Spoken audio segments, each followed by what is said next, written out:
Welcome to Apra Bytes about pivot tables. I'm Beth Inman, National Director of Prospect Management at JDRF, the Juvenile Diabetes Research Foundation.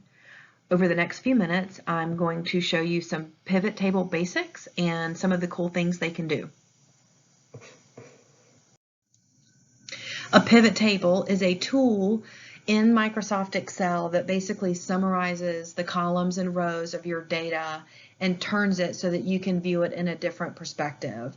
I like to suggest sometimes that these are a great way to make it easier for whoever needs to see the spreadsheet, make it easier for them to digest the information that's in it rather than just sending them a spreadsheet of data. I know that can be overwhelming sometimes, and a pivot table can definitely help with that.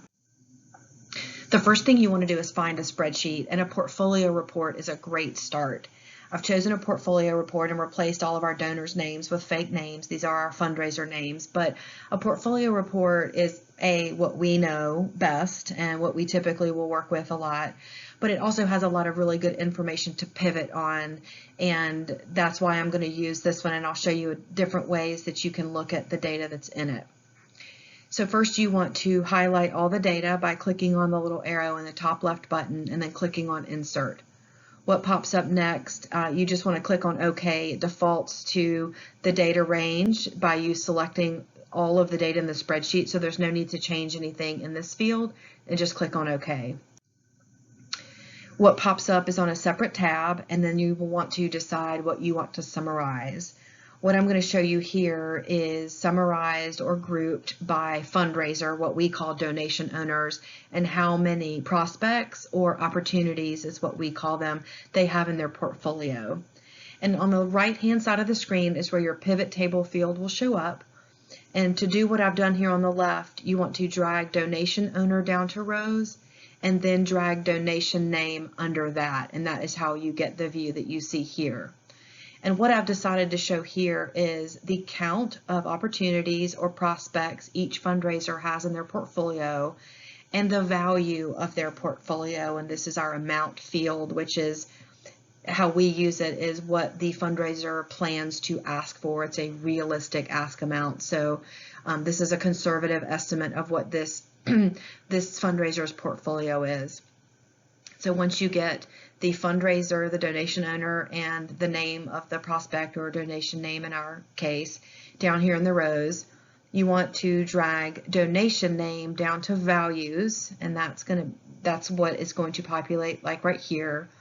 And then the amount field I'm going to drag down below that, and that's how it populates to the right here.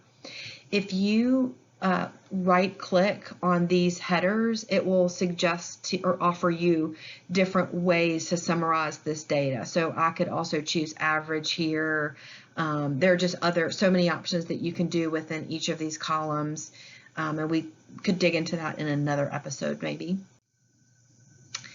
So now we've got the fundraisers listed and each of their prospects or opportunities listed under there, but maybe you just want to see it with much less detail. So what you want to do is right click on the cell that contains the name of the fundraiser and scroll down to expand collapse, and then choose collapse entire field. And this snip here below shows you what that will look like once you collapse the entire field. So we can see that Amy, one of our fundraisers, has 4 prospects and the value of her portfolio is $4. Please know this is not a real portfolio. I pulled out just about 100 or 50 to show you. So this is in no way accurate. And opportunities or leads, we put a $1 amount, so that's why we see this so low here. So this is a great way to collapse data and see a much easier view of a summary of the fundraisers and the number of prospects they have and the value of those.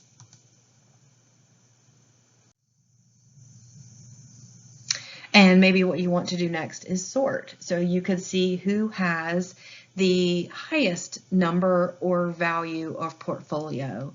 So again, depending on the column that you want to sort by, you right click on it, go down to sort, and then choose whichever way you want to sort that data. And then this is what it will show here. So again, it's the same data, it's just sorted. It's sorted now, and Betty has the most number of opportunities with the highest value. Once you get all that collapsed or summarized the way you want it, you can create a pivot chart. And there are a lot of cool things that you can do here. You just highlight this data, and you can right click on it and choose pivot charts, or there's also an option at the top of your Excel screen that lets you, it will say pivot tools, and it will let you choose pivot charts. And in this instance here, you can see you can choose the different options for how you want to visualize the data in a chart. And it will often, you won't be able to choose charts that won't work for your data. And like we all know, you probably will stick with columns, lines, pies, and bars. Those are typically the ones that I use the most, but it does offer a good many more options that you can play around with. This is what the data that I've shown. This is what this chart will look like. The orange is the value of their portfolio, and way down here is their count of opportunities in their portfolio. Again, you can get rid of these fields. There are so many ways that you can customize these charts to work the way you want it, with as much detail or not as you need for your purpose. That, in a nutshell, is how to create a pivot table. It can do so much more, and if you have any questions when you are creating one, please don't hesitate to email me. I would be happy to answer any questions you have and show you some of the cool things that pivot tables can do. Thank you.